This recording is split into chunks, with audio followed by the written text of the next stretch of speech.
everybody's talking about the FBI is trying to track down the people who were in the Capitol, and we just busted this guy, and where's this guy, and all that, and that's all well and good. And I think it's actually very, very important.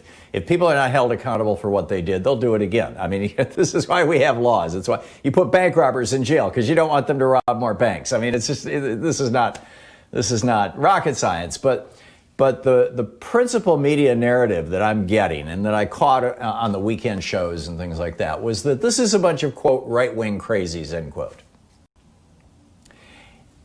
And I want to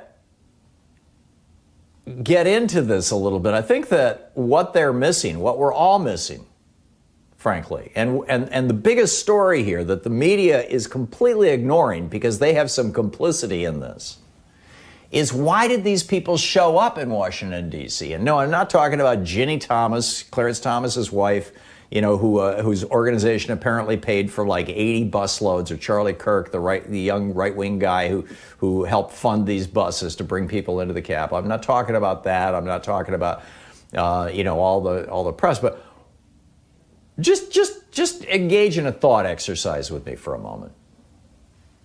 Just you and me. Just imagine this. Try to put yourself in this future world, 4 years down the road. Kamala Harris is running for president. Joe Biden has said, okay, I'm 80 years old, I'm going to retire. Kamala Harris, my vice president, she's done a great job. She's going to run for president. And, sort of like Lyndon Johnson saying, no, I'm not going to run for a second term. I'm going to let Hubert Humphrey do it. And Kamala Harris runs, and on the Republican side, it's Tom Cotton, Senator Tom Cotton. And it's November, it's the day after the election, and CNN and Fox News are congratulating Tom Cotton on his victory. Secretaries of State from all over the country, but in particular from a half a dozen swing states, are all reporting that Tom Cotton carried their states, even states that are typically voting Democratic. Tom Cotton carried those states that went for Joe Biden in a big way back in 2000. We're in 2024 right now. But on MSNBC, the commentators and the reporters are talking about election irregularities in those states. Kamala Harris's victory, they're saying, was stolen from her by operatives and sleazoids in these states who are flipping votes, hiding ballots, stuffing ballot boxes, manipulating electronic voting machines, and they have the evidence. They have video, they have witnesses, and it's not just that. You've got more than half, 57% of the Democrats in the U.S. House of Representatives are agreeing with this and saying, yeah, it sure looks to me like this election was stolen by Tom Cotton and that Kamala Harris actually won. 57% of the Democrats are saying that. More than a dozen Democratic senators, being led by Chuck Schumer, are saying the 2024 election, was stolen from Kamala Harris by Tom Cotton, or might have been. We need to investigate this in the House and Senate. We need to pass legislation. Before we even certify Tom Cotton as president, we need to pass legislation investigating this. And maybe we shouldn't even certify him as president. And while the New York Times and the Washington Post are congratulating Tom Cotton on winning and saying that when Joe Biden and Kamala Harris say the election was stolen from them, that they're lying, the progressive websites, The Guardian, The Daily Kos, The Democratic Underground, Raw Story, Alternate, Common Dreams, Op-Ed News, all the rest of them, they're all laying out chapter and verse of how Kamala Harris's presidency was stolen from her by Republican operatives in a half a dozen swing states.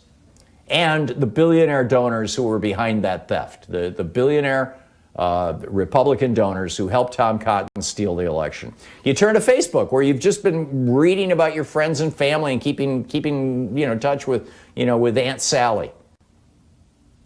And suddenly you're seeing, because of the Facebook algorithm, you're seeing, the few friends that you thought were,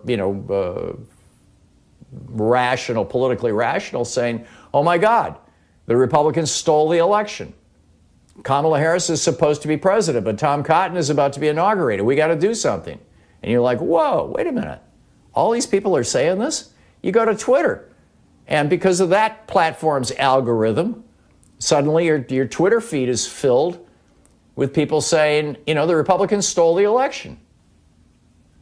And this horrible truth dawns on you, as pretty much every news source that you trust is telling you that the election was stolen by the Republicans, by Tom Cotton. Kamala Harris is the rightful president of the United States, but she's not going to be sworn in. Something terrible is going on. Even the New York Times and the Washington Post are quoting Democratic senators like Chuck Schumer and the Speaker of the House, Nancy Pelosi, as saying, yeah, this was a stolen election, or most likely, or maybe. In fact, it's a coup attempt. It's an attempt to utterly destroy America. Done by a bunch of bought-off Republicans who want to put Tom Cotton in the White House. And the fact that he's not the legitimate winner is now, to you, becoming obvious. And our country is in danger. That's obvious to you. So what do you do? I mean, in 1860, when traitors tried to seize America, good Americans took up arms.